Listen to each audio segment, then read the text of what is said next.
Welcome to A Woman's Brew, where women talk about beer. In today's Bucket List Beers episode, we review the reigning queen of Flemish Reds, the Duchesse. I'm Joanne, and this is Tori. Hello, hello. And we're two beer-loving women on a mission to get more people drinking and talking about great beer. Come join us!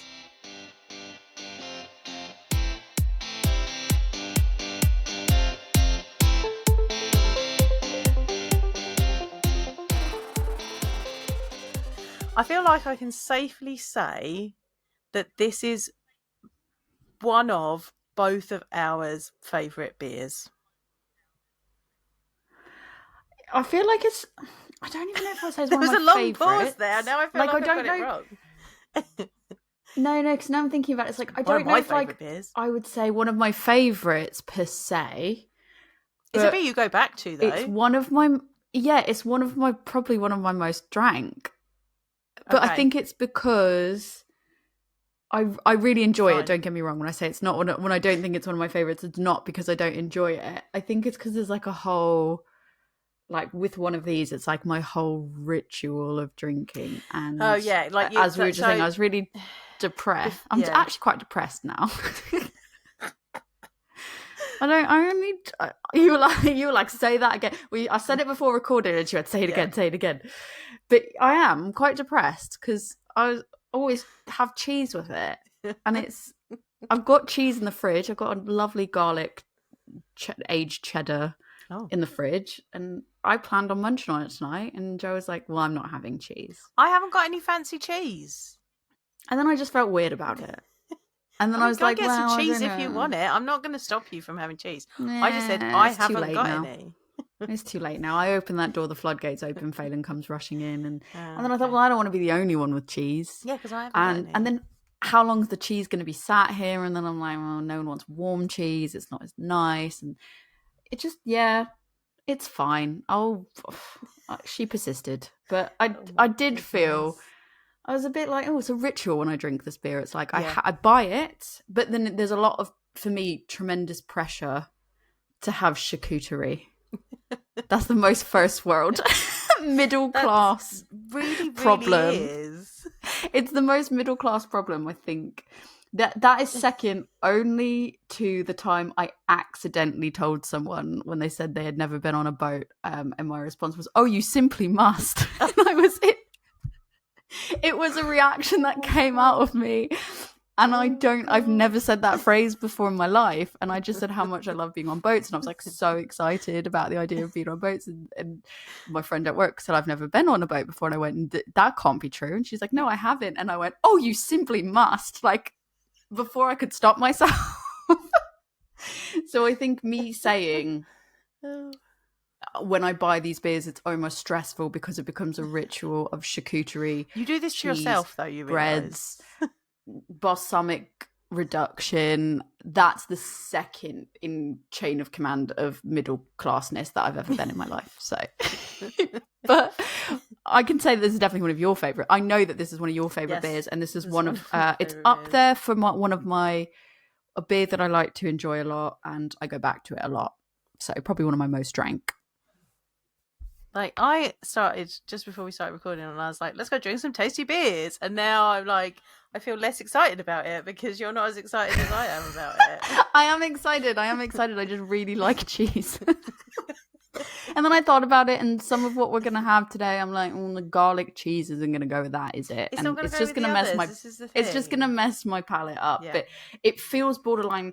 I think, like, internally, it feels borderline almost as weird and just hard to do involuntarily as like when I drink something and I don't have a glass to pour the beer into. Like when someone hands me a drink, like if I am somewhere and they hand me a drink and there's no glass to pour it into, and I sit there for a minute and I go, can I do this?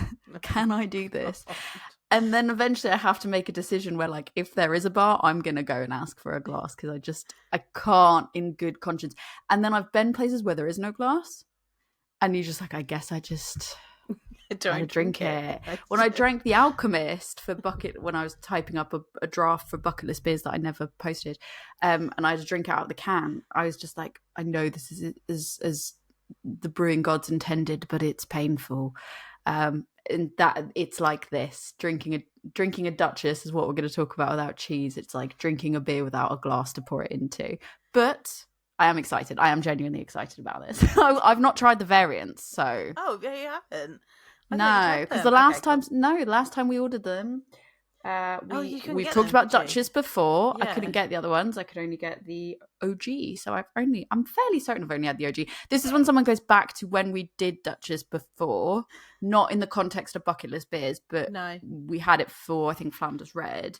And someone's like, yeah, you definitely had the variation. And I'm like, oh. She can't remember. My bad. Anyway, in case you missed it, today we are talking about Duchesse de Bourgogne, which is a Flanders Red. It is one of my favourite beers, I can safely say. And one of my most enjoyed beers. And it is a bucket list beer. I do have some notes about, a few notes about the brewery and a few notes about pouring it. So shall I say those before we pour? And then should we hold off about the brewery and just do the pouring notes, the tasting notes, and then let's do the bit about it? Because I want to drink it now, because I just got moody for 10 minutes and now I'm like, well, now I actually want to drink it. It's like when a child gets hangry. So before anything else, if you're pouring it, so we have bottles. Sometimes you can. I have found it on draft places, but generally you get it in a bottle. So if you're pouring it from the bottle, it is bottle conditioned, so you do need to be careful of that. You need to pour slowly and gently. You've got to aim for a small head, so you don't want to over foam it, because the carbonation is often quite modest in a Flanders Red.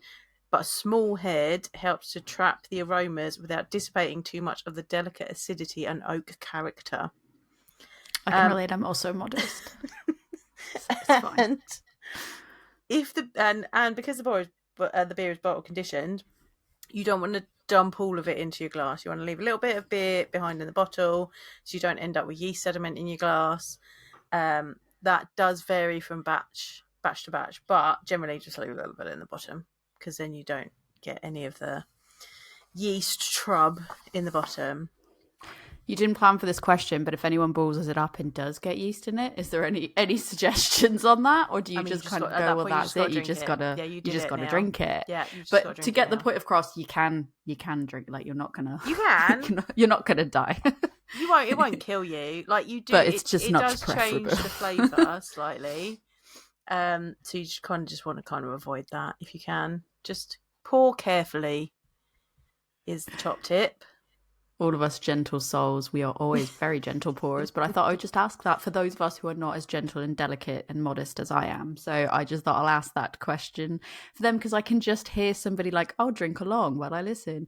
And then it's like they're pouring it and you're like, yeah, then don't tip it. And they're like, shit, there's yeast in here. There's definitely times where I've done that and I've been like, got yeast in it now. You won't die. Even when you're careful, sometimes, to be fair, also, peace and love, out. Sometimes you could be the most careful person in the world.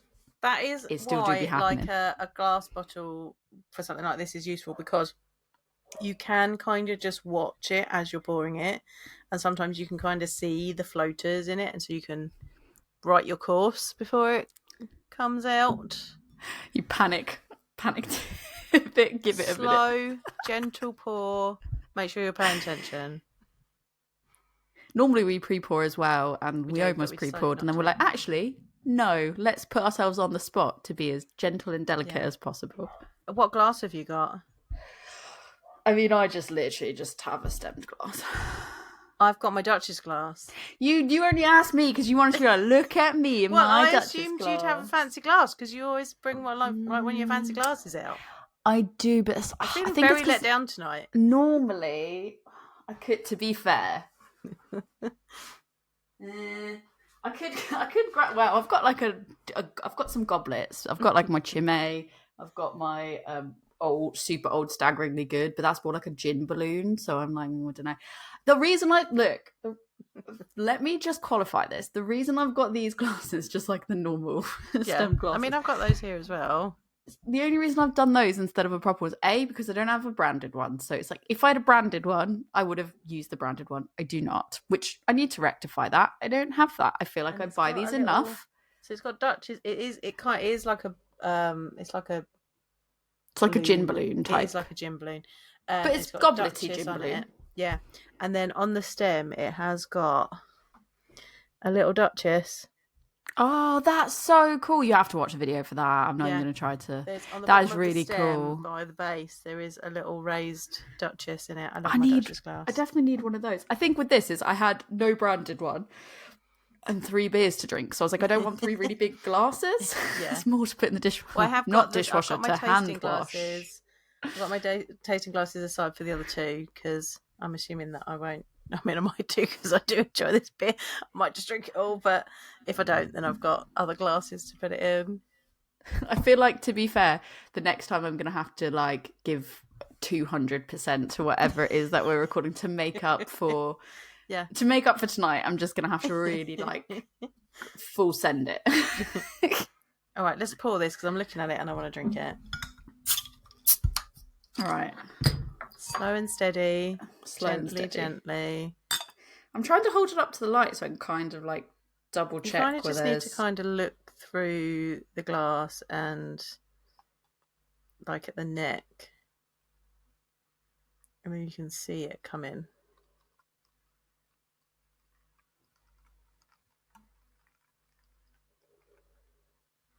To be fair, this glass makes it easier to pour. Look at that. I've got a nice little tight head on that. Boom.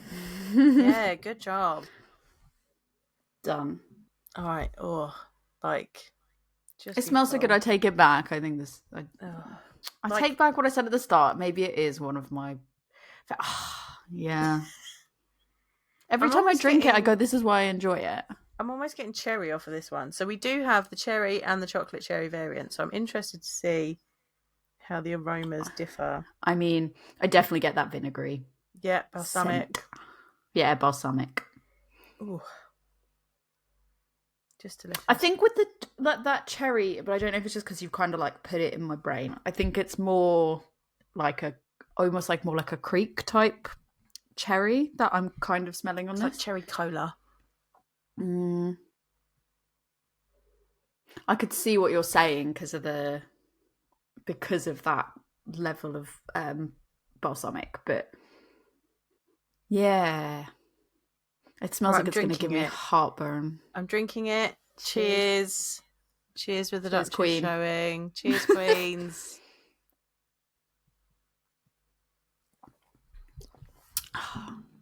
Oh, it's so good. Yeah, like, I take it back and I want to go get my cheese. It is so good. It's like, it makes me feel fancy. It makes me feel regal.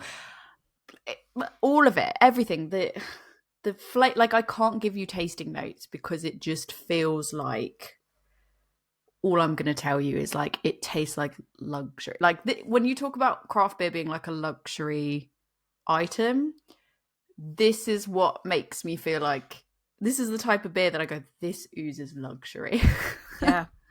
Like it's not like, I like that lower amount of carbonation because you've got the tartness and the acidity that is also not overpowering. But I think if it was too carbonated, it would make those points too much. There's like a nice kind of underlying maltiness. There is sweetness. There is balsamic notes in there, but it's all nicely balanced and none of it is like shocking to your tongue. It's not sharp. It's complex and beautiful, and you really like. It's just delicious to me. Like, I don't understand how anybody I mean, I do understand how people don't like it, but I don't understand how people don't like it because it's beautiful. There's lots of flavours that bounce around the glass for sure, and I think that was the thing. Is like for me, I'm almost getting even like a little bit of strawberry almost in it. But I think maybe that's like when you have that like balsamic reduction, you almost do get a bit of like almost like a fruity element to it. And that's the thing. It's like you have this balsamic-y taste with this like tartness, and it's very smooth. It's very like full. It is like more medium-y, full-bodied. Like there's more. It's not completely enveloping where you kind of go, it's coating my mouth and it's too much, but it's just the right amount of body to it as well. Yeah. And just that lingering flavour, and it's just, yeah, it is very complex, very beautiful, but it's not sharp. Like that tartness and that balsamic are not sharp flavours, and the acidity is very well balanced acidity, because even though I said it smells like it's going to give me heartburn, because like, you know, just when you smell something and you just go, oh, this is going to be heartburn later. I think it is that thing, like it doesn't taste like, it's not the type of acidic tartness that you kind of go, oh, this will actually give me heartburn. Yeah. At least not, it doesn't make you feel like you're going to get heartburn. Yeah. And I bet this, I mean, I bet this pairs really well with cheese. Yeah, it does. We know it pairs well with cheese. But I was going to say, like, I was just going to be like, oh, and this tastes like it pairs well with cheese. I know it does. Fact. I don't have to pretend that I don't know that. Like, I feel like it would go really well in like a gravy, or like you want it with like roasted meat. I could see that. I feel like, yeah, a roasted meat, like almost like, if you don't eat meat, sorry, but like, yeah, I kind of feel like almost like a roast pork. Like I could feel that with like a roast pork with potatoes, some really good like fixins, or just like a really nice steak. Yeah, to be honest, I feel like this is actually that, like, it needs that like Maillard reaction char on it to go with this. Like, oh, that would be delicious.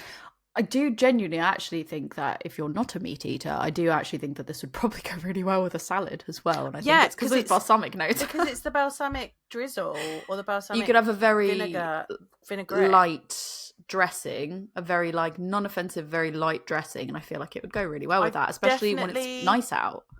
Either in my prep for my certified cicerone exam or during my certified cicerone exam, I definitely like designed a salad and had a Flanders Red as the beer to go with it, because I was like, it's like the balsamic dressing.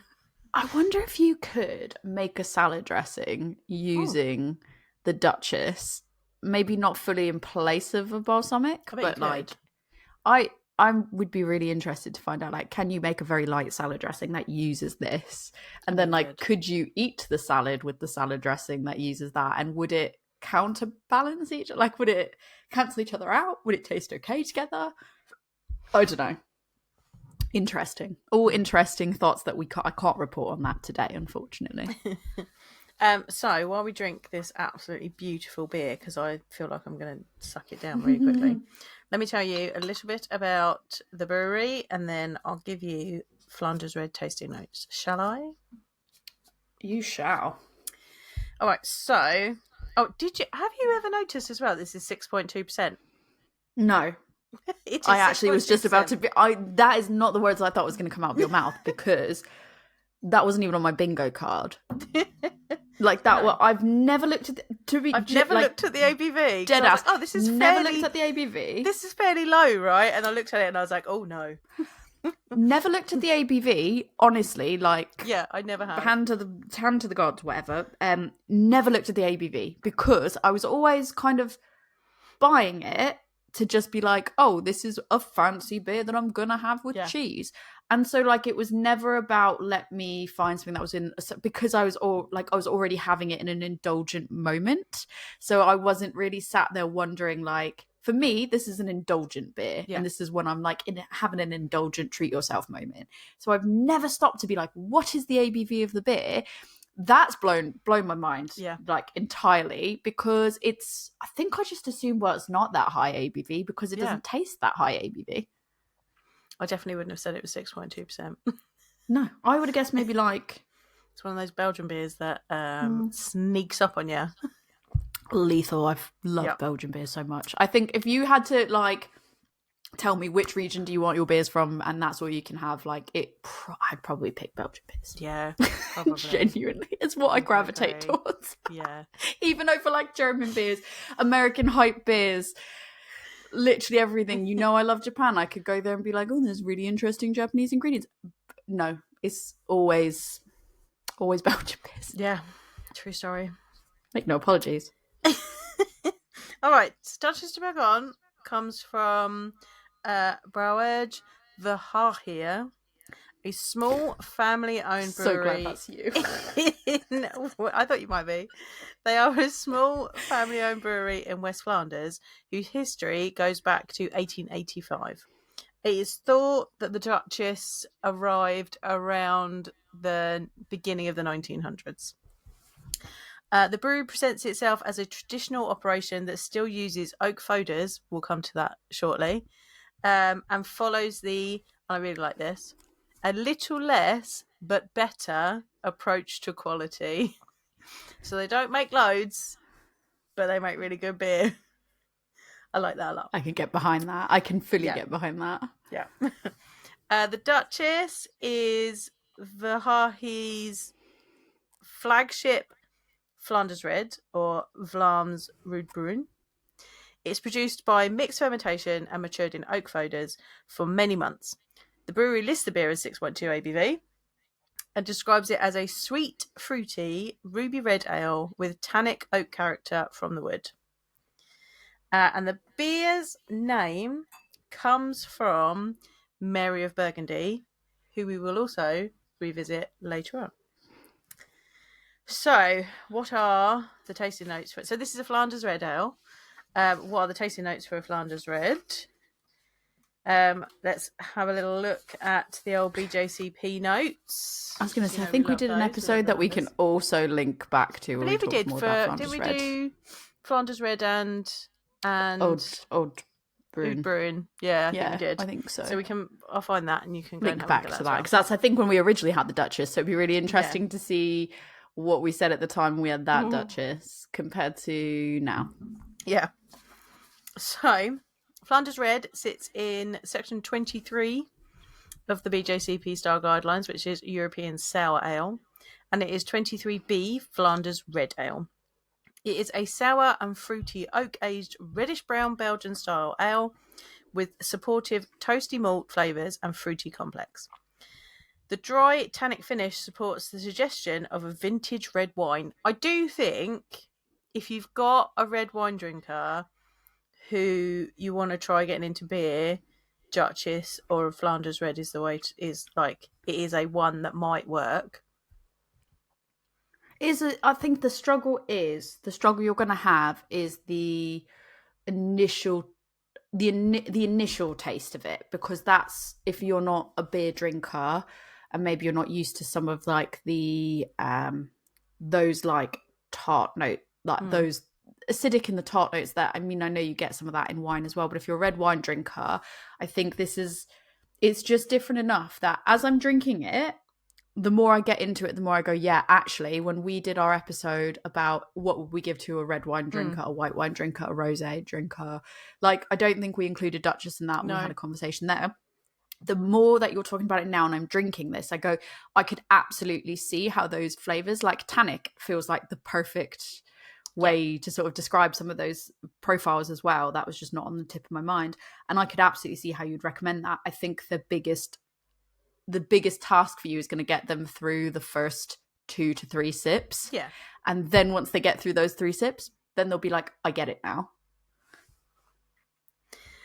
In appearance, I mean, I just love the colour of a Flanders Red.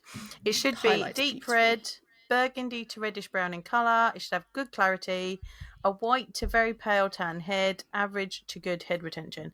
Like, mine's got amazing head retention. Look at it. Yeah, mine's still going. Lacing. And look at that glass. Beautiful. I mean, I double clean the glass before poured, but mine's got an amazing head. It's on aroma. It should have a complex fruity sour profile with supporting malt. There might be low to medium, low vanilla notes, chocolate or peppery phenols. The sour aroma ranges from moderate to high. The dominant vinegary character. A dominant vinegary character is inappropriate, although low to moderate levels of acetic acid are acceptable if balanced with the malt, and you won't get any hop character. I think that acetic acid character, that's the real balsamic vinegar rather than just vinegar. Like, you want that like fruity vinegar-ness. I always love when you say unacceptable as well. It's just like inappropriate. Just like that, yeah, inappropriate. Like that is inappropriate. And it's like unacceptable. I feel like you're telling off the beer, like that's naughty, that's inappropriate. You will not have that.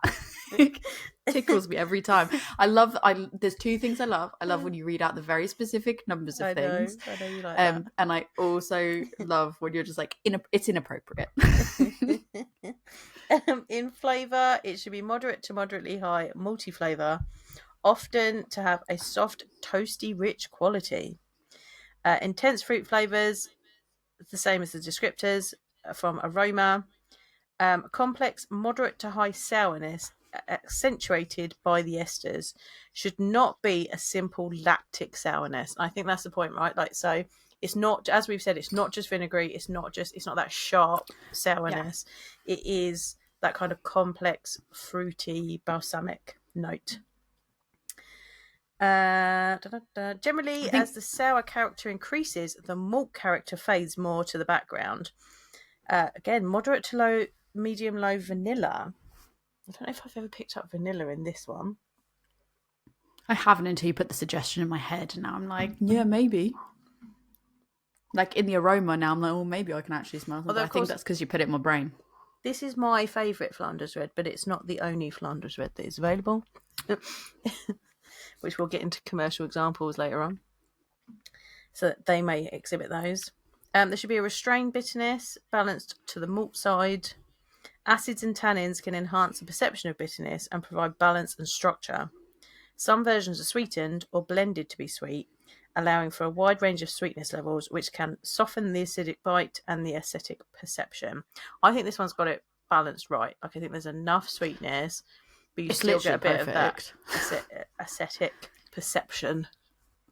I think it is perfect. And I think what you said, I was going to say when you were mentioning about the sourness as well, and how it's not that sharp sourness, I think that's kind of a mistake sometimes people make, is if they are a sour beer drinker and they really, really enjoy sours, but maybe in their beer journey they've tended to go with like newer breweries as opposed to like exploring some of the more traditional foundational beers as such. Yeah. I think they've kind of gone someplace, they like a sour, and the Flanders Red might kind of be put sometimes somewhere close to the sours, and they'll be like, oh, you know, I'll try this. Oh, it's like sometimes people can misinterpret when they're talking about sours and being like, yes, this is a sour, and somebody that's like a real tart sharp sour beer drinker maybe will pick this up and try it thinking, oh yeah, this is going to be sour, and it's like, oh, not quite the same type of sour.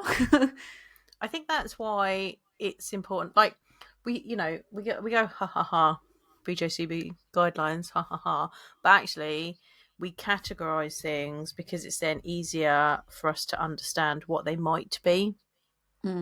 And I enjoy a brewery coming up with their own beer styles. Like, it's fun, I love it. But also when you're then trying to categorize things, or you're trying to suggest to someone, or you might like this, it can be difficult if it doesn't fit into one of those boxes. I'm not saying we shouldn't do it, but there are reasons why we have these guidelines in place. And equally, I was judging recently, and where I was judging, the categories, the way they sorted out the categories was quite broad. So you did have quite a few different things in the category that didn't fit nicely into one BJCP guideline, for example. There might have been several. But some of it, like the information we were given was the beer style that the brewery had written on the product.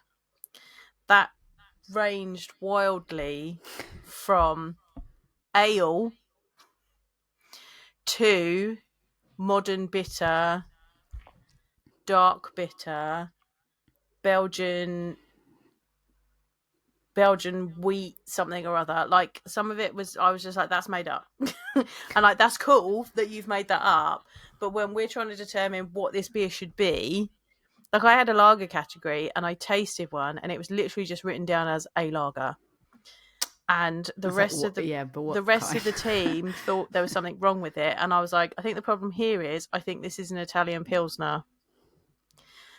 I was like, so that very fruity lime note that we're getting is and grassiness is appropriate for an Italian Pilsner.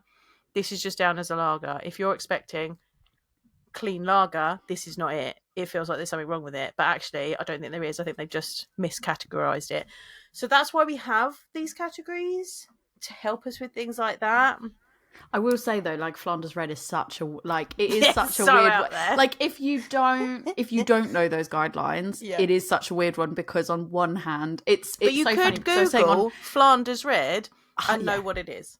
100%. And I always tell people, like, you know, you might not know everything in and out, but you can just Google it. Or same thing with hops. You could be like, do I like these hops? Google it. Exactly. But if it's something that the brewery's made up and there isn't guidelines for that, that can be more difficult. But it's funny because in the same breath of being like, it's funny how people that are sour beer drinkers will try a Duchess and then go, well, this isn't, I don't like this is not for me, because they're used to that sharp sour that's not balsamic. It doesn't have that. But then equally, especially if you're a lambic lover, 100%, and then equally you have like other people that are like, oh well, it's not a sour, I don't really like sours. Like I've gone out to places with friends who are not, like, they're beer drinkers, but they're not as like nerdy with beer drinking, and their beer journey is very different to like our beer journey. And I get like a Duchess because I remember going someplace and they had a cheese night, and I was like, well, there's a Duchess in the fridge and it's cheese night, so I'm gonna I can say I was at Suds and Soda where like on the odd occasion on a Monday or Tuesday night, Suds and Soda. It has felt like it in 2025, but we are not. No, in 2024 it felt like it, because I've only been there once in 2025. But it's like on certain nights of the week they would have like cheese night, and I just happened to be there on cheese night, like on a random occasion, and they had a Duchess, and I was with a friend, and I was saying to them like, yeah, I'm gonna have that, and they're like, oh, what's that, what are you drinking? And I was like, oh, it's this, and they're like, oh, that sounds interesting, oh, should I get that? Like, so I said, oh, it pairs really well with the cheese, and they were like, should I get that? And I was like, no, maybe have a sip of mine first. Like, I was like, I'm not going to tell you what to get and what not to get, but you maybe want to try mine first. I was like, because you might find it more sour or more, the flavors are very niche, it's very distinct. It's not what you're going to think of when you think of beer. And I was like, you might really like it, but like fuck, do I want to convince you to buy a bottle? And then you try it and sip one, you're like, immediately no. Because that does tend to be people's reactions sometimes. So I think if you don't know what it is and you don't know what you're getting into, with Duchess, I feel like you either really like the flavors or you really do not like the flavors. There's very little in between of like, I could have it, I could take it, I could leave it. It's normally really like it, really do not like it. I had, when I was up for Nottingham Craft Beer Festival, we were in Junkyard, myself and a colleague, and we'd gone to a couple of different places and we'd tried different beers, and I was like, and they had Holy Goat and Black Iris had done a Flanders Red with honey together, and I was like, you won't like this, but I'm going to get one of these. And they were like, can I try a bit? I was like, you can try it. And they literally took a sip and pulled this massive face and were like, what do you like about that? And I was like, that it tastes like balsamic vinegar.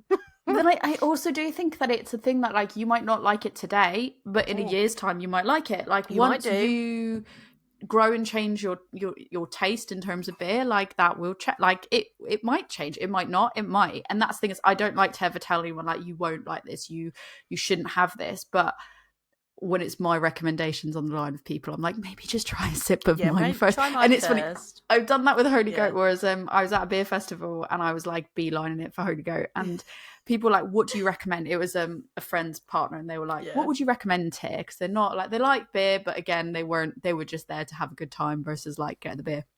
And I was like, well, my favourite out of all these is Holy Goat. And they were like, oh, what do you like about it? And I was just saying about how like I just find their beers are so weird and wonderful, and it's just a style of beer that I really enjoy and all that. And they were like, oh, should I try one of those? And I was like, I mean, you can, but maybe like sip mine first. And then they were like, no, I'm just going to get it. I'm just going to go and just like get, because it was a beer festival where it's like you're not paying for it anyways. Yeah. And then they took it and they were like, I mean, it was interesting. It was very interesting. And I was like, it was. And they were like, I don't think it's for me, but I understand and respect why you like it. And I was like, great. And I was like, give me your glass. I will drink the rest of it. I will drink it. Don't throw it away. I was like, it is fine. I will drink it. That's why I was saying you could have a sip of mine first. I've got a little bit of history of the Flanders Red that BJCP supplies. Nice. So I quite like this. It says it's an indigenous beer of West Flanders. I like that. Can you still visit the brewery? This is my question. Can you still visit the brewery? Because I had a realization when you were talking earlier. We've got adult money. I was like, we've got adult money. It just dawned on me that we've got adult money. And we could actually realistically go. And so money. Yeah, to the Duchesse brewery. But like, actually, literally, we were mid conversation, and it was like it just popped into my head. And I went, I have adult money. I could spend that. I can go see this brewery if I want to go see this brewery. Sorry. Anyway, go back to the style guide or the history. This is an indigenous beer of West Flanders, typified by the product of the Rodenbach brewery, established in 1821. So it's thought that the first ones are from Rodenbach. Their ones are very good, but I'm a Duchesse fan. Maybe a separate episode. Yeah. Aging in wooden vats and blending of old and young beers borrowed from the English tradition. Belgian brewers considered Flanders Red and Oud Bruin to be of the same style family, but the distinction was first made when Michael Jackson not that Michael Jackson. Every time someone does Michael Jackson, they always follow it up with not that Michael Jackson, but Michael my brain goes, the beer writer, who wrote a lot about Belgian beers. First defined beer styles, since the flavour profiles are distinctly different. Many modern examples are influenced by the popularity of Rodenbach Grand Cru. Maybe we need another episode for that. There's another episode there as well, another bucket list beer. So commercial examples are our lovely Duchesse, the Queen, Cuvée de Jacobins Rouge, New Belgian La Folle, Rodenbach Classic, Rodenbach Grand Cru, and Vectenaar Flemish Ale. I've not heard of that one, so I might have to look out for that. But I think we need to do another episode on Rodenbach. I feel like we could pair those two. We could normally on these episodes we like to kind of focus in on one. Obviously, this one we've got this beer, but then there's the variants. But the focus is very much from the bucket list perspective. The focus is very much on the Duchesse. I feel like on the Rodenbach one, you could probably get away with having both of those on the same episode, because I feel like you wouldn't split them out, because you talk about one and then you'd cross the streams if you were to do another one on that. Serving temperature for a Flanders Red is 10 to 13 degrees Celsius, 50 to 55 degrees Fahrenheit. You don't want it too cold, because then you're going to lose that complexity. Interestingly, on the bottle it says 8 to 12 degrees, so it's obviously it's taking it in on one side. On either side. When I was looking at it, there was some people that were saying do it slightly cooler, but then you personal preference, but you're going to lose a bit of the complexity if you have it too cold. So this helps to open up the beer's tart, fruit, oak, and vinous character that defines the style. And if you have it too cold, it will upset the nuance. Glassware: a stemmed tulip glass or a chalice goblet, much like this one that I am drinking out of. That is most commonly recommended because the bowl shape is gonna open up the flavours, and they usually tape it in a little bit to capture it, especially with that lovely head that we've had on this one.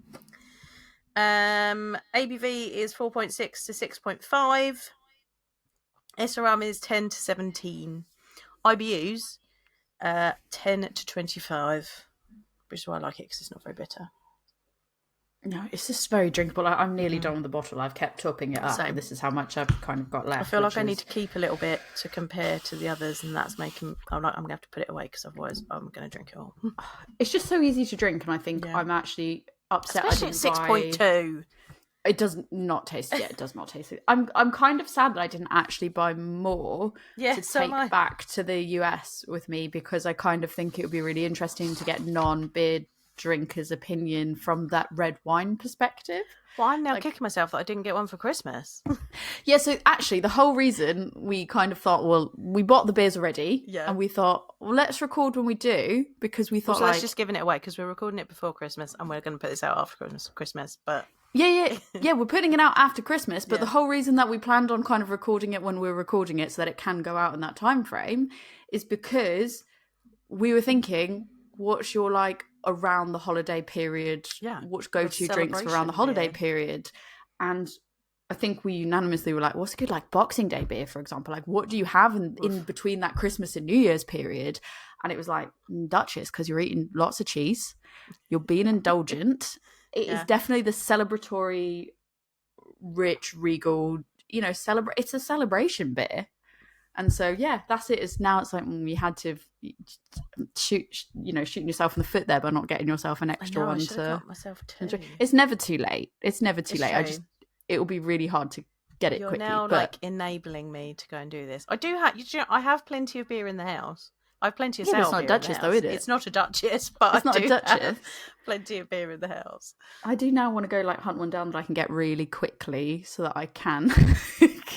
So that I can go and have that to take to the US with me, but I think it's probably all for naught. In terms of like the bucket list level, so the only book that I had written down that it was mentioned in was the World's Greatest Beers book. It's on page 136, but surely that cannot be the only book. Also found it in 1001 Beers to Try Before You Die. But I think it's not in all of the books, because I think Rodenbach bumps it. I do see Rodenbach quite a lot as well, I think. And the things I do see, like, Duchesse has talked about a lot when you look at, like, when people are asking for suggestions for, like, traditional, like, bucket list beers that need to be found and tried. And, like, Duchesse is always mentioned in those posts and in those comments. And maybe also a little bit is, like, if it is because it is a more niche flavour than some other beers, maybe that's why it doesn't get talked about as much, because people are like, well, you have to like that particular style to maybe find it a bucket list beer, or maybe you just won't appreciate it as much. But I was just surprised that I was like, well, I only found it in one actual book. I still think that it's regarded as a bucket list beer, because it's not just about the books, it's about the conversation that's happening on social media as well. But it's shocking. I was like, how is this not talked about more? I was surprised. Like, I've got, so in my stack of bucket list beer books over here, I've got 1001 Beers You Must Try Before You Die, World's Greatest Beers, 300 Beers to Try Before You Die, and 300 More Beers to Try Before You Die. And it's not in either of the 300 Beers books, which I thought was interesting. But I remember, like, when I, at the beginning of my craft beer journey, when I was learning about beers and trying different things, I remember people saying about it and how great it was and you should definitely try it. And I hadn't been able to find it anywhere. And then I went to Leeds International Festival, and a bar that had, like, they usually have like a Belgian bar at the festival, and they had Duchesse on draft, and it was like one of the first things I did. I made a beeline for that, because I'd seen that they had it on draft, and I was like, I'm having Duchesse and I'm having it on draft. In fact, it was one of I think you can probably still do it, but back in the day when you were first doing Untapped, and you could like do notifications for if you were somewhere, and it would notify you if venue had something on. I had Duchesse switched on to tell me if it came up, so that I could go and try it on draft, because there was a bar in Ramsgate that had it one Christmas, and I didn't notice until like just as it was about to sell out, and I didn't manage to get to the bar to try it, so I was like kicking myself. So I turned on the notifications, and then I noticed that it was at Leeds International. I was like, and it's really good. Like, it's even more smooth on draft. I do think I've had it on draft, but I don't think I think it's been on the continent, so to speak. I think I've been on the continent and had it on draft. I've not had it in the UK, I don't think. Highly recommend, if you see it on draft, that you get some, because it is like, it's just like, it's almost velvety when it's on draft. It's so good. That silky, like that, almost that more like silkiness to it. Yeah. Should we go to the next one and actually talk about who is Mary? Who is Mary of Burgundy? So the second version, we now have Duchesse Cherry, Oh, can I tell you, when I saw that they had cherry and chocolate cherry versions of this first time, I was like, I'm getting those. Those are going to be amazing. I can already see how beautiful the colour is. Just, you can't see it on this video, but the light's hitting it from this side of my angle. Oh, you can kind of see it if I move it a little bit. Oh, it's not doing it anymore, but it's like, even in the bottle, it's like, I'm expecting this to be red. And did you notice that her little bird is holding cherries? It's holding a cherry. Yeah. It's absolutely holding a cherry. I'm going to hold it up so that you can tell me if you can see that on the video. You can see it. Her little bird. You can see it on the video. Is holding some cherries. Let's give you a comparison. Normal one, if you're watching the video. It's also holding cherries because it's chocolate cherry. I kind of would have liked it if it was like holding a chocolate bar. Right, I was just like, is that one holding something different? No, it's just holding cherries. Like it's holding a Freddo or like, I don't know. I think the ultimate piss take would be like if it was holding like a Hershey's chocolate bar or something like that, because it would be like, maybe it would just put some people off if they saw it was a Hershey chocolate bar. Yeah, that's true. All right, let's pour this. Freddo, and as things get more expensive, the Freddo gets smaller and smaller on the label. Right, gentle pouring, everyone. Oh yeah, that colour is exactly what I was expecting. My head's a bit too big on this one, but got too excited about it. I did, yeah. I was excited by it.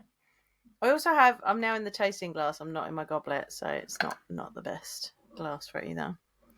Well, I'm just saying, boom!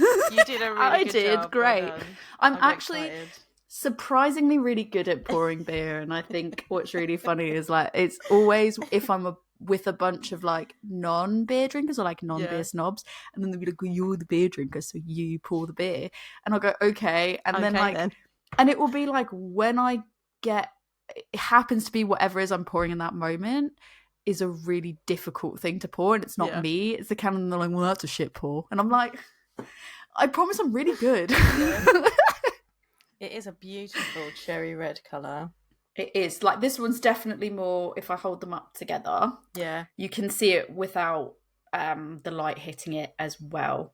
It's definitely like a definite shade brighter. There's less shadow. Less shadow in there is the best way I can describe it. Yeah. It smells like I've got more cherry. It's definitely more cherry. Again, it's more like, I feel like it's giving me more like creek vibes.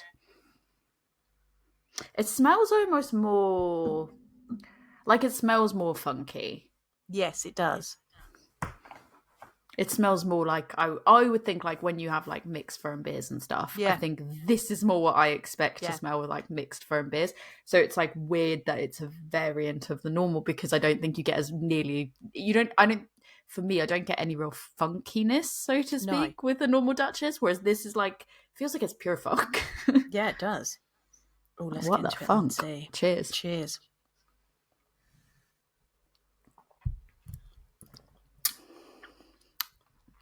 So much more tart, but it's really it's very drying for me, and it really lingers at the back part of my mouth, like weirdly, because it feels like I don't know how to say this without it sounding weird. The front part of my mouth, I go, oh, that's quite. Oh, it's gonna sound weird no matter how I say it. More liquid, like there's more. I don't want to say wet. It's more wet in the front of my mouth, but then very dry at the back. The tannins are drying your mouth out as you swallow. Very interesting. Yeah. This thing is, you can't be immature and talk about beer. Grow up, everyone. It is. I think it is funkier. It's definitely funkier, but I feel like the funk for me is mainly in the aroma.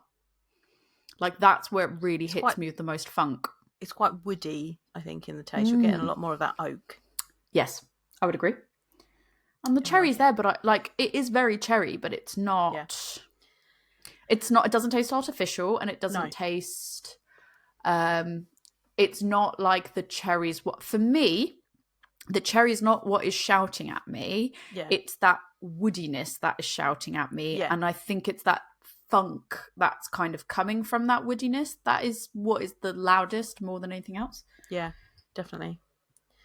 Do you want to know a little bit about how they make the cherry and chocolate version and cherry chocolate versions? So they do consider Duchess cherry to be their Creek style variant. Verhaeghe produces the cherry version, and it's made by adding whole Belgian cherries. Ooh. And they source them from Sint-Truiden and the Limburg region. And they add that to the maturing Duchess base. And then by adding that whole fruit rather than extracts, that's where you get that proper cherry flavour. And then because it is aged in oak foeders, that's where you're getting the woodiness from, which again, we'll talk about that in a minute. For the cherry chocolate version, they again add the whole Belgian cherries during the oak maturation stage. Plus, they add natural chocolate aroma/essence. I don't know what that is. Aroma/essence. Aroma/essence it's described as. Trade pages and distributors have reported that brewery uses roughly 200 grams of cherries per litre of beer. And both of these, the cherry and the chocolate cherry variant, are 6.8%. We're having a good night. I'm still shook. Like, I just still don't believe it. I still find it hard to believe that it just doesn't taste 6.8%. And it doesn't suck this bad boy down.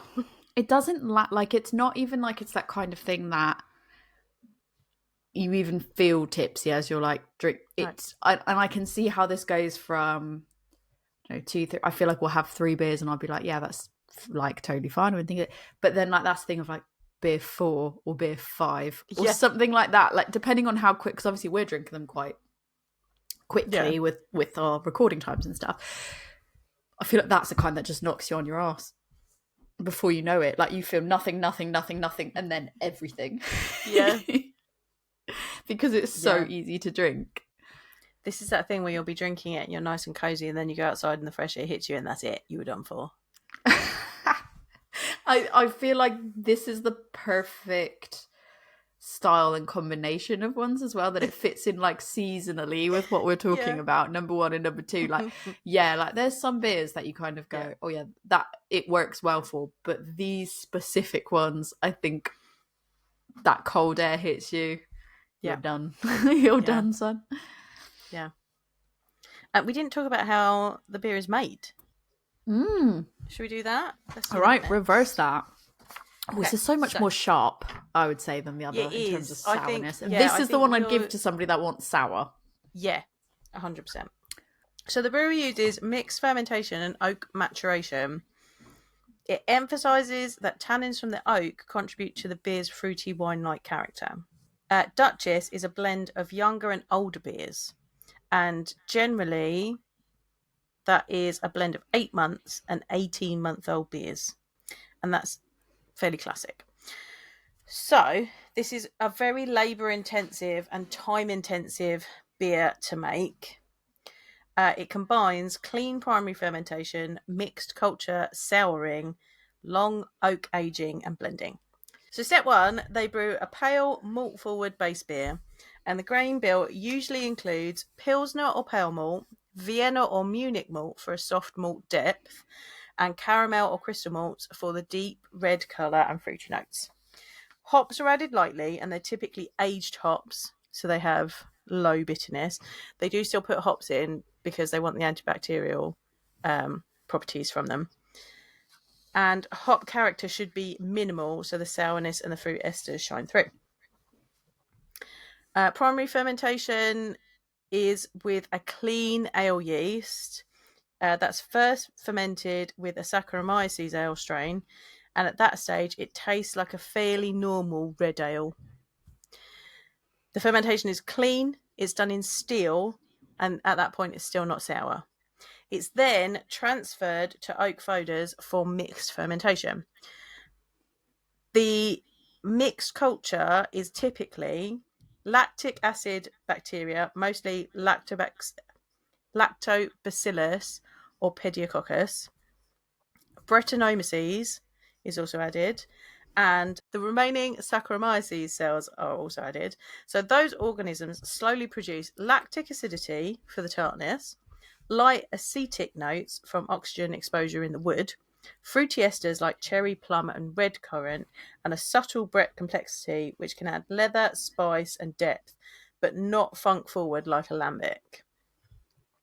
It is then aged for 8 to 24 months in the oak, and that defines the style. During this time, oak tannins will soften and integrate. Oxygen permeability contributes to light acetic acidity. Esters develop into wine-like red fruit flavours. Brettanomyces contributes dryness, complexity, and depth, and lactic bacteria steadily creates acidity. Foeders also house microbes unique to each brewery, part of why Verhaeghe and Rodenbach taste different despite making the same style, because their foeders will have different bacteria and microbes housed in them. Traditionally, the style is a blend, and usually it is young beer, which is 6 to 12 months, for sweeter, fruitier, less acidic notes, and old beer, which is 18 to 24 months, for sharper, oakier, more sour complexity. So Duchess is a mix of 8 months and 18 months. The final beer is carefully blended, similar to blending wine vinegars or gurs. And Verhaeghe and Rodenbach each have their own house ratios for those two. So that's again why they're slightly different. At that point, then the fruit additions could be added. So for Duchess cherry, the cherries will be added and left for a little bit longer. Or in the chocolate cherry version, the cherries are added and the chocolate aroma essence. And that is they're left to mature a little bit longer before it's packaged. It is usually bottle conditioned or force carbonated, and it's packaged fairly young after blending to preserve the bright fruit flavours and acidity. Carbonation is moderate to keep the beer crisp and wine-like. So there you go. I do want to know if we blind tasted you, like if we did a blind test. Ooh, could I tell the difference? You did Duchess and Rodenbach. Could you tell the difference? I don't know. I feel like I could. Of course you're going to say that because you're going to go, this is my number one. This is my ride or die. But maybe I couldn't. I would. I have tasted Rodenbach and been like, this is good, but it's not Duchess. Yeah, but is that because your brain's gone, well, Duchess is number one? Exactly. But blind, I don't know. That would be interesting. I feel like that's an interesting that would be test. Really interesting. And the only reason I was thinking that was because of how often, like, just in this, when you were doing the research, they come up as, like, together. I feel like I'd want to like they're mentioned together. Yeah. And I think I'd want to chuck in Bourgogne de Flanders as well, because I quite like that one. Okay. And I think I'd like to try those three blind together and see if I could work out which one's which.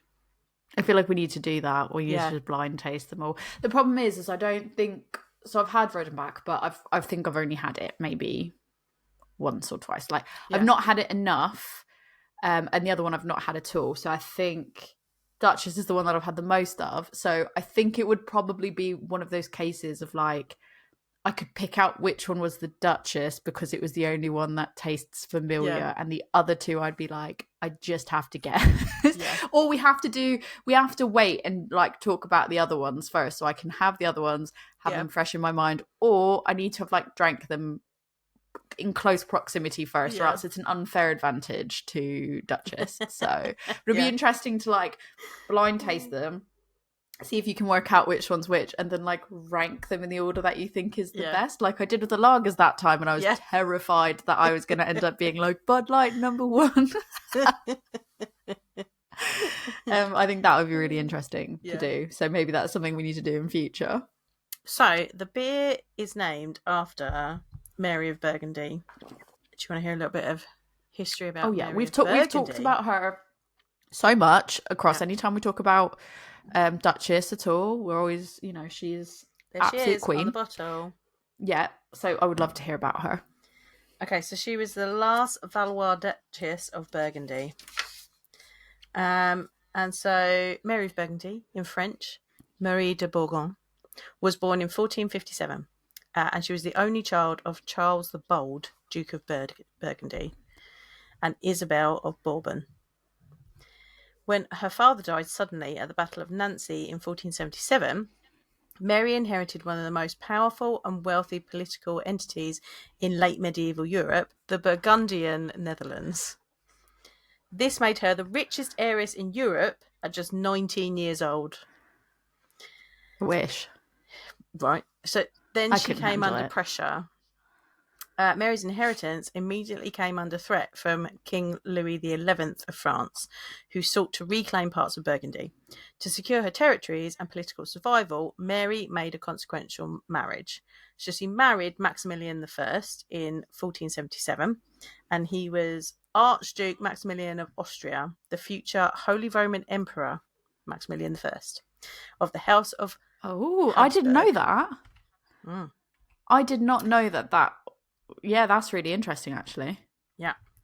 This marriage permanently tied the Burgundian inheritance to the Habsburg dynasty, shaping European political history for centuries. Their union produced 2 surviving children, Philip the Handsome. Do you think he named himself? They're like, then people are writing books. He's like, no. Like, can you call me this? And they're like, no, that's not your name. And he's like, no, but please though. Do you think he's definitely putting a word with people? Philip the Handsome was later father of Emperor Charles V, and Margaret of Austria, later regent of the Habsburg Netherlands. Now, Mary was quite popular. She was known for her noble bearing, intelligence, and patronage. She is often portrayed as cultured.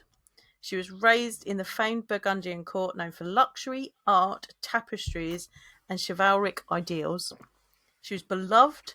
Contemporary chroniclers speak of her kindness and sense of duty, and she was a stabilising figure during political turmoil.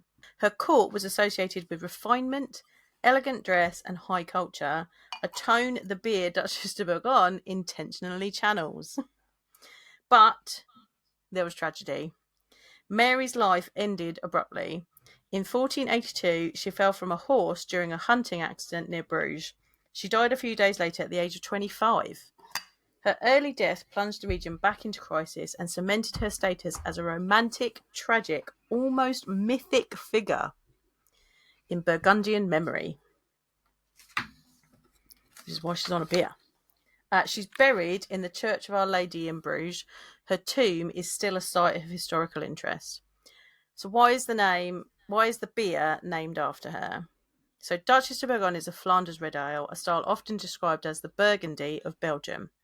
Naming the beer after Mary of Burgundy evokes her connection to the Burgundian Low Countries. The beer's region, West Flanders, was part of Mary's dominion. An association with refinement and nobility, the acidity, fruit character, and oak aging of a Flanders Red have a wine-like elegance, and her iconic status as a romantic, tragic figure. This adds a sense of heritage and narrative to the beer, making it a perfect bucket list story. It's interesting as well because she was a falconer. Like she's big into falconing, and that's why she's apparently got falconry. So that's why she's got the bird on it. But what I thought was really interesting is it's like it's not a falcon. that definitely is not. That is not a falcon. Falcons are big. That's like a relatively small bird. I mean, it's a painting. It's not a photo. Well, yeah, but I just thought they're going to be like, oh, we added this bird because she was into falconry. And then they're like, so we'll put like a pigeon on it. And I'm like, I do kind of want to know what bird it's the right colours for a falcon. You're going to tell me that thing sitting on her finger is a falcon? I mean, it is just on her finger rather than on her hand, I guess. I have held birds of prey. They do not sit on a finger. No, they need a whole. They need a whole ass like leather armband thing, and then you've got to like keep your arm up there because you're afraid that it's going to peck your face, and then it's also though this was the 1400s. That's not a 1400s falcon. I'm just going to put that out there. I said what I said, but okay. I would love to know what kind of bird it is. I did not research that by any means, but I'm going to research that because I'm very curious. But I do know that the bird's there to represent her like falconry, and it's only just dawned on me now that I'm like, that's not a falcon though, is it? And maybe where I got that information was wrong, but it could be wrong, but also interesting. When we started recording this, actually, I've just pulled this up as well. I was taking some photos of the beers with a board game I've got, because obviously we're in. By the time you're listening to this, we are full swing of the holiday season. Like, we are beyond that, so it can't really help you now. But if you're ever looking for a good present to get somebody, get them a Duchesse. I would say, well, yeah, get them a Duchesse. But I've got a board game that's called Castles of Burgundy, and just looking, while you were talking there, I was just kind of looking it up, because I was kind of like, this is meant to be set in the medieval period, and things you're kind of saying, yeah, I feel like kind of align with this. And so, like, literally the first, when it's describing what the game is, it says the game is set in the Burgundy region of high medieval France. Each player takes on the role of an aristocrat, originally controlling a small princedom. While playing, they aim to build settlements and powerful castles, practice trade along the river, exploit silver mines, and use the knowledge of travelers. And it was just like so much of what, like, I had looked into prior to recording, and what you've been talking about. I was just like, oh yeah, no, it really does align with this beer. And I feel like if you've got like a beer and game nerd in your life, like if you were buying this for me, you can't buy it for me. I already have all these things. But if I didn't have these things, that board game paired with some Duchesses would make like such a good thematic gift pair. And I don't even think Castles of Burgundy is that expensive. And I think, yeah, and some cheese, definitely cheese. I would make a charcuterie board. I'd get some Duchesse, and I would buy Castles of Burgundy, and then you have a really good date night. Just my opinion. I think there's even a dice game, or like a small version game of Castles of Burgundy as well, so you can stay with the theme but not spend as much money. So I think that would be like a good date night suggestion for two people that love charcuterie, want a theme night, like playing board games, because you can play it two people, and you want to try Duchesse if you've never tried it, or if you really like it. Just going based off, before we crack the third one open, just going based off of your explanation of Mary. Obviously it wouldn't be an episode if I didn't play around with some AI a bit, just to get some slop in there, just a bit of fun slop, I guess. I just asked it to reimagine Mary in a modern day in 2025. So they reimagined her as it says she's aged 25 years old, located in Brussels, Belgium. Her profession is cultural diplomat and heritage policy specialist at the EU Commission / UNESCO liaison, known for bridging policy and culture with calm authority. I mean, she's doing really well for 25. I feel like I am underperforming. But fair enough. I mean, she was young comparatively. Yeah, she was doing a lot at a very young age. Yeah. So be it. Personality-wise, Mary is soft-spoken but unmistakably commanding. People trust her immediately. She radiates composure, grace, and sincerity. She listens deeply, speaks deliberately, and prefers harmony over confrontation. She's cerebral, observant, and quietly passionate, with a strong empathy for communities and their histories. She feels most like a young leader from another era, growing into the modern world with dignified curiosity. In terms of lifestyle, she lives in a restored 19th century townhouse near the Sablon Antiques district. Warm wood floors, tapestries, modern minimalism, and historic accents. Her home is filled with books on history, diplomacy, art, and equestrian culture. Fresh flowers and soft winter light filled the room. On weekends, she disappears to Bruges or Ghent, riding at an equestrian stable or visiting quiet museums. Hobbies and interests, she's got equestrian riding, visiting museums and exhibitions, falconry conservation organisations, reading medieval literature and political history, attending classical concerts, volunteering at heritage preservation events, exploring winter markets, craft breweries and antique shops. I think that one was just thrown in because of the comparison. Bird watching and hosting intimate cultural discussions in her home. For 25, she is an old soul. Right. And she's doing things that I don't want to do in my 30s. Like the idea of hosting intimate cultural discussions at my home. I'm like, no. No, thank you. I don't want to do that out, and I don't want you at my house doing that. In terms of like groups and clubs she might be part of, so she may be part of the EU Cultural Leaders Network, Heritage Preservation Council, Friends of the Royal Museums, Royal Equestrian Society, Women in Diplomacy Europe, a private classical music society, and a manuscript reading meetup at the Brussels Library. She's busy. Like, how's she got time to do anything? She's 25, girl. She's got endless energy. Well, it's true. She's got endless energy. It's true. And then in terms of her public image, it just says press often describes her as a modern Renaissance woman, cultured, calm, diplomatic, and classically elegant. Her social media is polished, minimal, and deeply tasteful. Museum highlights, equestrian events, heritage projects, history streets at dusk. So that's what we got as her profile. I've got one more thing kind of off the back of that, but let's open the next beer, and then when we're drinking the next beer, I can read the next part as well. So the third beer is Duchess Chocolate Cherry with the aroma / essence of chocolate in it. Let's see how that goes. It's also still holding the non-Falcon is also still holding the cherry. I'm sad it's not holding something chocolatey. I'm telling you, the Freddo, and that's how we determine what year the beer was made in, of how big the Freddo was. Haha, British jokes. I'm British. I can make these jokes. Blending in with society. All right. Gentle pause, everyone. Gentle pour. Don't do what you did last time, Joe. Gentle pause. I got excited.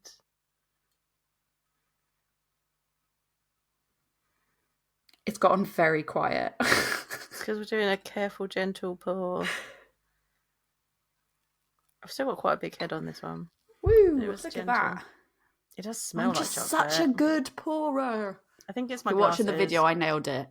You did. Are we using the same glasses? Yeah, but I don't think mine's as clean as it could be. It definitely smells more chocolate, but there is this like funk to it, and it's almost the type of funk that I would describe it as, and this is going to sound really weird, and you probably will find a different, more appropriate way to say it. Do you know when you smell like certain flowers, and like, I want to say like pansies or something, and you have like the smell of pansies, and there is almost like funky, almost like earthy type smell to it. It's not like a fragrant type, it's not like a florally fragrant type flower. Yeah. It's like that almost earthy type flower. Like that's what I just got. There's almost like a bit of lily in there. Yes, maybe that's it. It's like it's almost a more like soft, definitely more like earthy, not like a potpourri, like floral type. Yeah. Type scent, but it smells like the smell when you walk into a florist's. Yes, that's perfect. Nailed it. So there's like this chocolatey element of it. Yeah. But then the smell of like walking into a I think the biggest smell, the smell that's screaming at me, is florist. Yeah, you're right. Yeah, this is what I can do. I can pick up weird niche smells. You might be able to be like, here's all the niche, like minor details. I'm like, give me a location, give me a feeling, give me a moment, and I'm like, that's the one. All right, going in. It's getting more chocolatey as it sits there. Yeah. Cheers. Was not expecting it to be that tart. Based on the smell, I was not expecting it to be that tart. The chocolate, it goes like sharp fruit and then immediate chocolate. Yeah, and then like the chocolate's kind of in the linger. Yeah, it's like melted. It is genuinely melted. I feel like a lot of times I get beers that will say that it's like chocolate. It's meant to be emulating a chocolate bar or some type of chocolate. And then I'm like, oh, it tastes more nuts, or it tastes something that's like not actually like a chocolate bar. This literally tastes like almost like, I wouldn't even say a normal hot chocolate, but when you have a hot chocolate made with fresh chocolate, and it's really like a luxurious, milky chocolate. Like that is what this tastes like. It's from Belgium, so you should hope so. That's fair. I'm just surprised at how it's immediately sharp, and then abruptly after that sharp fruitiness, it goes straight to this milk chocolate that just lingers. It's lovely. I don't normally like chocolate and cherry together, but from my experience with this, it's not a chocolate covered cherry. Yeah. It doesn't land as chocolate covered cherry to me. It's cherry, then chocolate. Yeah. And because you've got that the woodiness in there as well, like that's just kind of combining all the flavours together. Yeah, I enjoy that actually. Should I carry on with what I was about to read? Yes, please. Got you a nice little short story. Oh, we're doing stories again. Yeah, it's just stories, but it's not no one's you're dating this. This is not me dating this. So there's a story for you that I had our friend AI generate for me. Okay. I gave it the prompt that I was like, could you write me what a day in the life of OG Mary and your reimagined Mary looks like? But could you kind of do it as if OG Mary, you do her day and then she time travels into present day? Could you like tell me? So I want to see what the comparison of the 2 days looks like. So this is what I'll read to you. In the cool grey light of early morning, Mary of Burgundy wakes to the rustle of servants untying the shutters. The castle breathes with her, stones settling, tapestries stirring in the draught.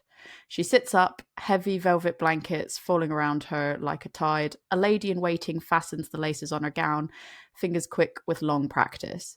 Mary's day begins with councils and negotiations, the kind where every word is weighed like gold. She reviews letters from distant allies, listens to disputes from nobles twice her age, and signs decrees with a steady hand. By midday, she walks the castle courtyard, her brief moment of escape, where horses stamp and courtiers bow. She practices falconry, the bird's wings whipping the air as if echoing the freedom she can never quite reach. Before evening's feast, she studies maps under candlelight. Territories, threats, possibilities.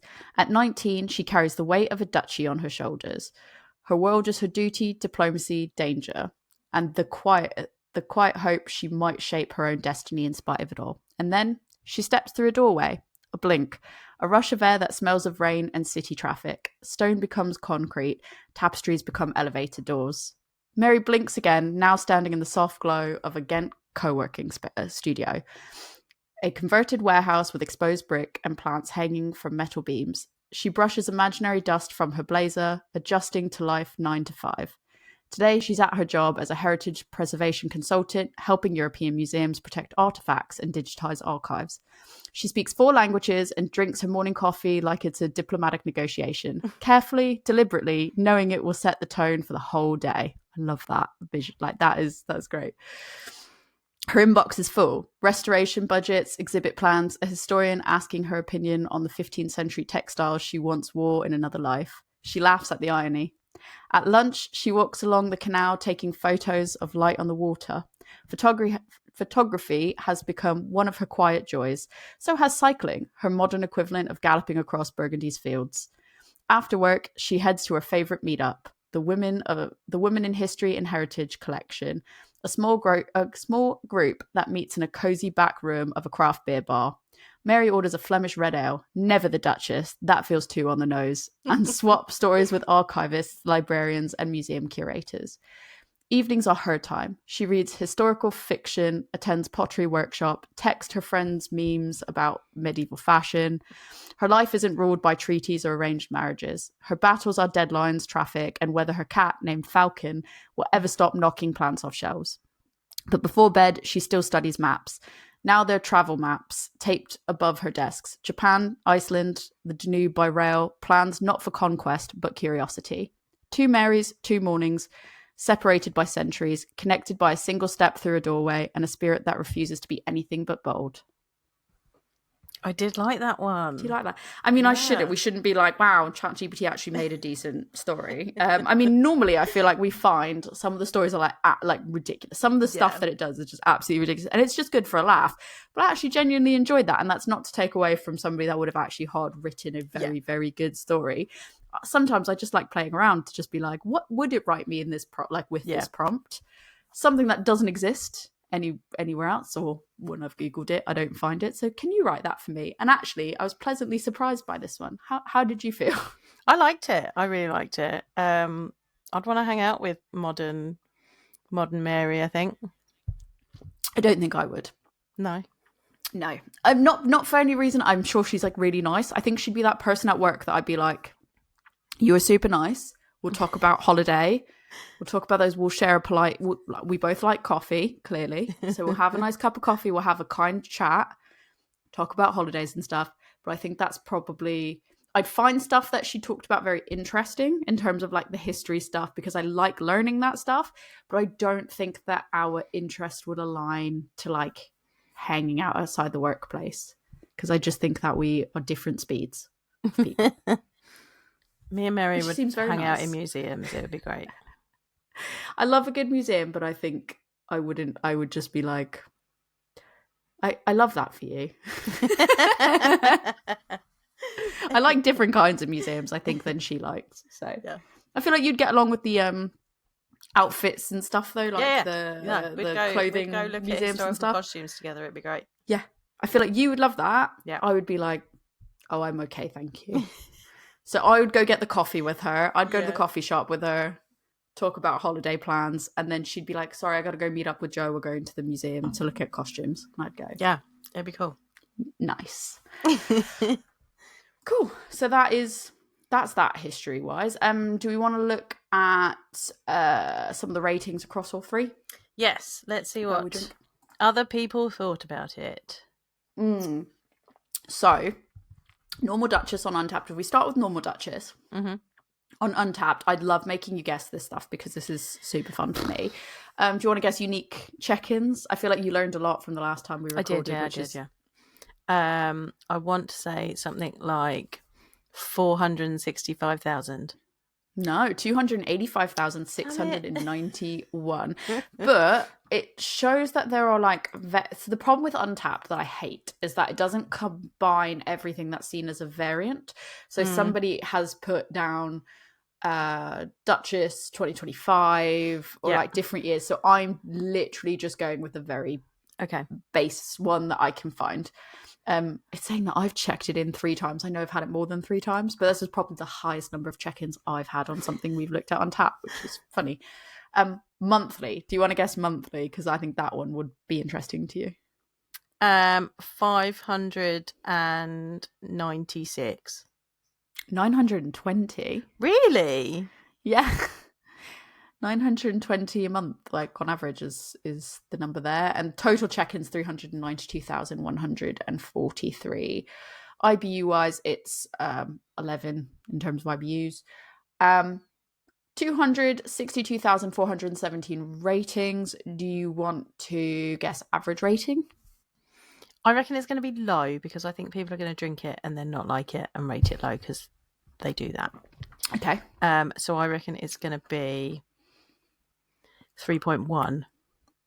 3.65. So it didn't hit 4s, but it is in the 3s, but it's not quite as low as you thought. When you look at check-ins, though, like the most recent check-ins, they are like over 3, nearly 4, over 3, under 5. My 5s have pulled it up. Yeah, probably, yeah. There was one review as well that I came across, which I thought really spoke to how probably a lot of people, I mean, this is probably kinder than a lot of people normally do. So Bradley Jackson 15 hours ago checked it in and said, I get it, just don't think it's my style. Sour and beer advent. It's a beer advent calendar. This is beer advent day 8. And I love that it just said, I get it, I just don't think it's my style. Sour and sweet. And I was like, fair. That tends to be, that's actually nicer because I feel like a lot of people would be like, not my style. 1. Yeah. So I'll give it that. In terms of beer advocate, we're looking at, it is ranked, so its total score is 93, which is an outstanding, and it's ranked number 4,773. Its average rating is 4.16. In terms of ratings overall, it's got 4,710 ratings, 1,681 reviews. It was added in 2001, so like obviously there'll probably be older ones. There's 302 people with it on the wants list and 1,077 on the gots list. For Flanders Red Ale, do you want to take a stab at what you think it's ranked for Flanders Red Ale? I reckon it's like number 4. So much lower. Number 90, or so much higher on that list. Number 28. It's number 28 on the Flanders Red Ale list. What's in the top 10? So, as you can imagine, the top 2 are Rodenbach. Rodenbach, yeah. But then you've got, Rodenbach. And then you've got Side Project is number 3, a Blueberry Flanders. Number 4 is Double Mountain Brewery and Taproom, Devil's QV Creek. You've got Omer van der Ginst. That's probably said wrong. That's number 5. BFM, Brasserie des Franches Montagnes, is number 6. I'm going to guess that means the brasserie in the French mountains. I have no idea. I'm just making that up because right. I have not a clue. Crooked Stave, Artisan Beers, number 7. Hill Farmstead's 8. Another Hill Farmstead is 9. Hill Farmstead just can't get their fingers out of every lit. Like right, they're in all the pies. Literally like, oh, sorry, what's that?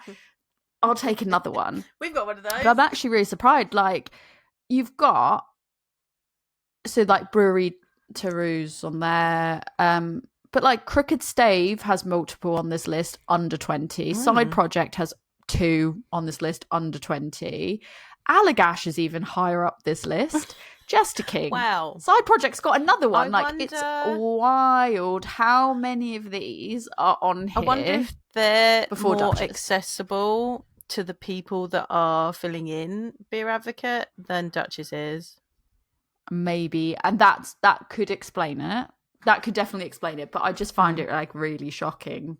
Like just everything that's above it on that list. Yeah. Not what I would have expected, to be honest.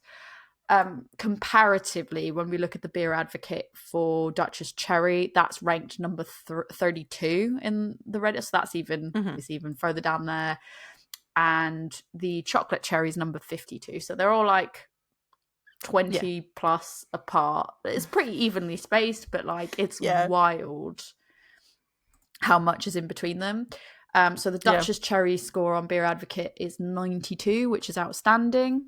So that's ranked number 6,507, while the Duchess Chocolate is got a score of 90, so it's a lower score, still outstanding, just barely lower, ranked number 13,317. The Duchess Cherry average rating is 4.14. It's got 124 ratings and 44 reviews. So that could actually explain some of it as well, as like Duchess Cherry's got such lower, but it was added earlier. Like, I mean, that was added in, let me have a look.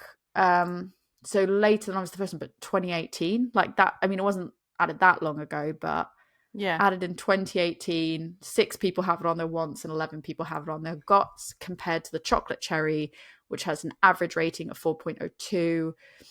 The ratings are 174 with 75 reviews, 9 on the wants, 15 on the gots. So I wonder if, like, in terms of people wanting it and getting it, if like Chocolate Cherry almost sounds more like, oh, need to have that compared to just a normal cherry. Like if it's more eye-catching for people. But this was also added in 2018 as well. So it's a lower rating, but I wonder if that's like more people want to try to get their hands on it because almost it stands out a bit more than just straight cherry. Yeah. So that was those were interesting ones. And then from the untapped perspective, you've got Duchess Cherry as 34,415 unique check-ins with 37,529 total. Comparatively, this is like normal Duchess just absolutely dwarfs it, because in terms of a monthly check-in, it's only 186 monthly. Slightly more IBUs, so 13 IBUs. 31,783 in terms of ratings, but do you want to guess the average rating on this one for the cherry? Just plain cherry. Average rating. 3.5. 3.91. Oh. So average rating wise, it's higher than normal Duchess, but it's absolutely dwarfed by the amount of people that have rated normal Duchess. Out of 31,277 ratings for Chocolate Cherry, do you want to take a stab at that one? Average rating? 3.4. 3.87. Again, higher, but the unique check-ins are 33,650. With total being 37,041. Monthly check-ins are higher than normal cherry, so 352. But then like the IBUs are so much higher, so it's 20 IBUs. So very interesting to see. Like normal Duchess feels consistent. Yeah. Across the board. So maybe not as high ranking in terms of on tap, but like consistent with everything. And it very clearly seems to demonstrate, like, I'm not being funny, 920 monthly check-ins. Like, that's not a small number. So I feel like that really solidifies that people do consider that a bucket list beer, whereas the others are much lower. Yeah. But yeah, very interesting in that regard. How do you feel about those ratings? I mean, I don't really care what other people think. I love it. I'll keep drinking it. If you don't drink it, that means there's more for me. I did ask, the last thing I did do is I asked for ChatGPT to tell me which of the three, if we had a Duchess off, and I specifically said if there was a Duchess off, yeah, who out of the three of these would win a Duchess off according to what the internet thinks. Okay. And then I was like, can you tell me who would win the Duchess off and why? Do you want to take a guess at like the order? I mean, reading those ratings, I reckon it would probably be chocolate cherry, then regular. So in terms of so actually it goes original and then cherry and chocolate cherry are kind of tied. So in terms of balance, so it said, do you want me to create you a scorecard with all this feedback? And I was like, yes, because it genuinely did pull feedback from different blog posts and websites and stuff, because I specifically said, can you make sure it's, link it, because I wanted to make sure it wasn't just gonna make up not anything. Just making stuff up. Don't make it up. So it specifically was like, I'll make you a scorecard, I'll give it a score, and then I will give you some quotes for it and stuff like that. Won't read all of it, but I will say is like scoring wise, in terms of balance, the original got a 9 out of 10. The cherry got a 7 out of 10, and the chocolate cherry got a 7 out of 10. Now, I don't know, literally, I didn't validate to the degree that I was like, how does it come up with that score? So take that with a pinch of salt. But that's what it came up for in terms of balance, that feels of sweet, sour, oak complexity. To me, like that, I feel like that's how I would rank it.